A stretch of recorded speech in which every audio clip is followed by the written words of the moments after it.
And good morning, everyone. It is April 27th, 2019. It's gone by quick, hasn't it? I'm here at All News Pipeline. I have two of these articles up, and I'm not going to cover them in their entirety, just as a mechanism to make a point. All right. So on one side, you have people like Hillary Clinton, fucking Bernie Sanders. I mean, there's a long list. Camilla Harris. Hell, Joe Biden's even gotten into the presidential race for 2020. And it's very important for people to understand something. When you're talking about two-party politics, what you are talking about is two branches of socialism. One is Fabian socialism, where things are done in increments, whereas the other side, the fascists, they use things like military force, police, to beat the population into submission. Now, what we have in the United States is kind of a deal where the two sides are interlocking. What I mean by that is when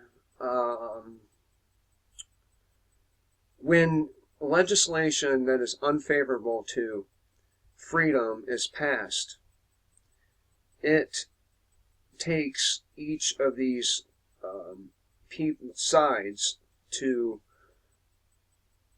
achieve the legislation.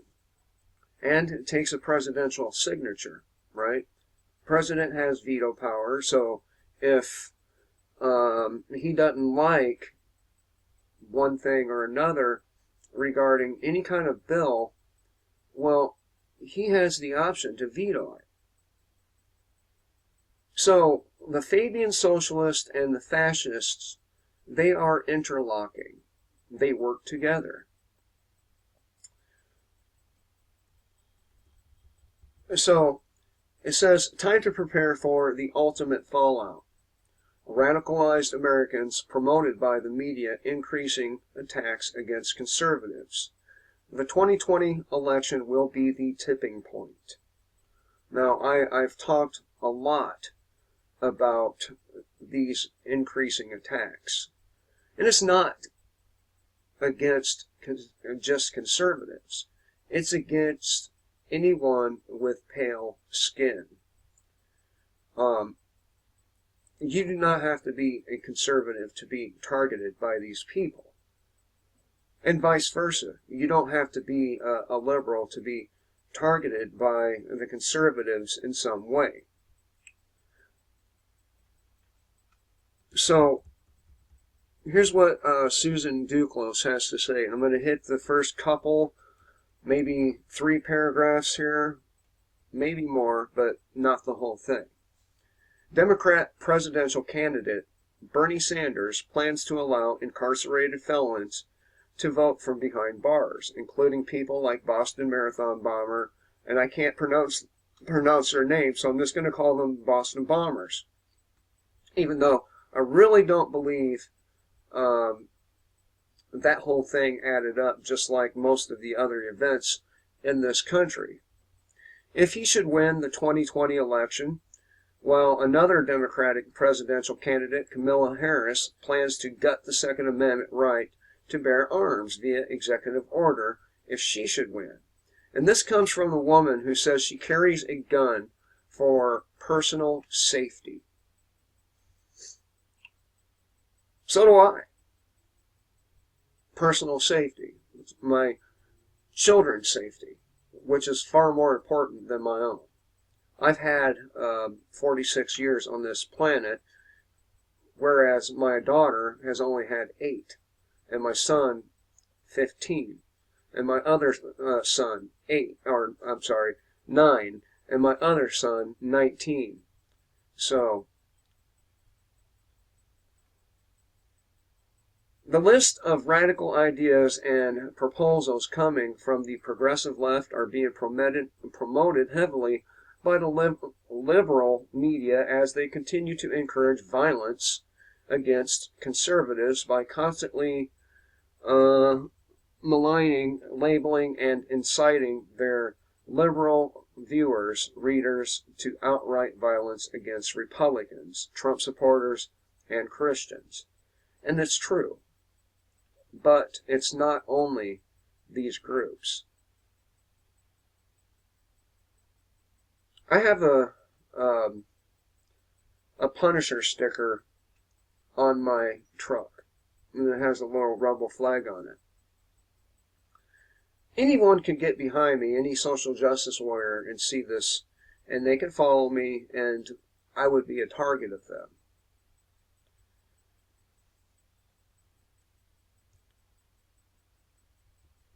The fallout if a Democrat pushing radicalism wins in 2020 will be bad. But if the headlines after the November 2020 election reads Trump wins 2020 re-election, expect far more rioting and violence from liberals than we saw in 2016. And of course, I've already predicted this. I think we're going to see during the summer record levels of rioting and violence, not only from liberals, but just from Americans in general.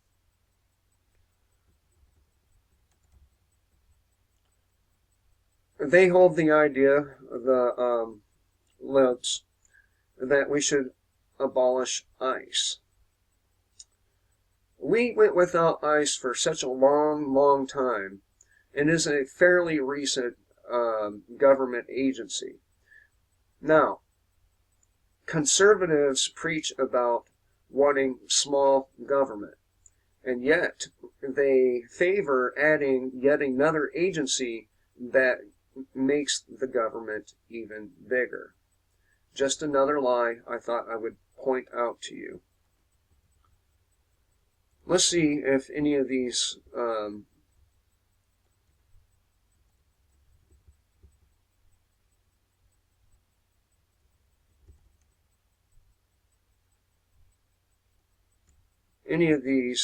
have the lists of what to expect.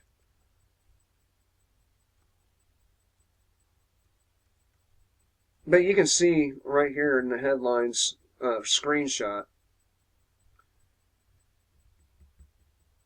Okay. They say, now imagine their terror campaign against Americans if President Trump is reelected. Make no mistake, there are already blood on the streets. Teenagers and the elderly attacked for wearing MAGA hats or Trump gear. People attacked and physically assaulted in their own yards because they had a Trump flag. The examples go on and on and on. Just do a search for Trump supporter attacked and beaten and look at the results. According to Google, there are about 58,600,000 results. And it's true. There are many instances of Trump supporters being attacked. And I've said that eventually Trump supporters are going to, especially the younger ones, for some reason, that people over 40, they seem to have lost their balls. You know, unlike me, I'm over 40, and it seems that mine grow bigger and bigger every day. But I digress. They say, prepare for all outcomes. Arm yourself.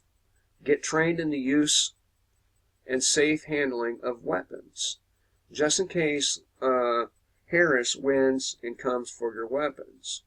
And we all know that most people who run their mouth about the cops coming and taking their guns will simply acquiesce to the violence of the state.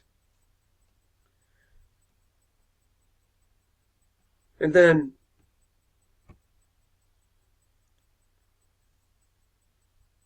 this is why I made my video the other day about Trump not being to blame for everything. There's other players that have the ability to block some of what Trump does, and this includes activist judges. But make no mistake about it, your president has done another, he has backstabbed his supporters in yet another way. What am I talking about?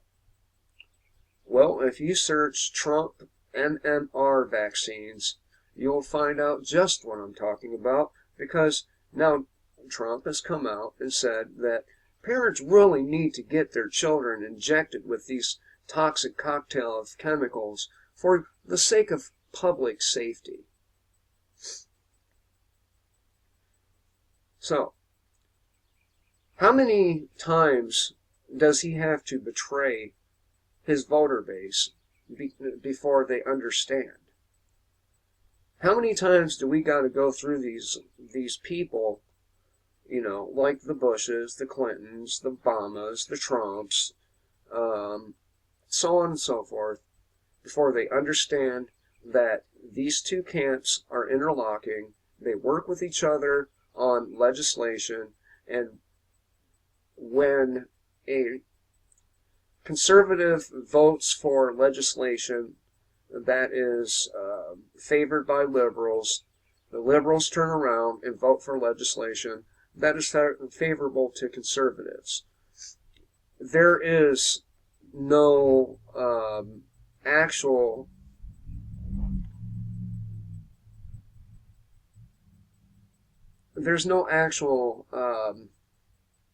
difference between them. At the end of the day, whether it's Fabian socialist or fascism, it's still despotism. Whether it be communism, socialism, or modern democracy, it's still despotism. There is no actual rule of law. It's more like a rule of do what we say or we will kill you. We will cage you. We will kidnap you. We will steal your children and everything you own. So, this illusion that people hold about us being a republic or a democracy is just that. It's an illusion.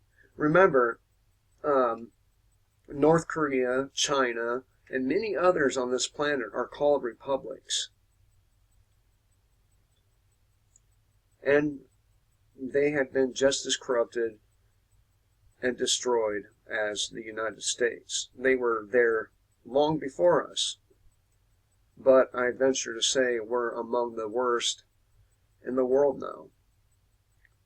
Anyway, I thought I would share this with you because people don't understand that it's just one bird with two wings. One coin with two sides. And people going to the voting booths are doing so to their own detriment. If you like my content, please do give me a thumbs up, maybe a share. I have a Discord, 2 Discord links below, and my PayPal as usual. I hope everyone has a great day. Till next time, kill the state, live free.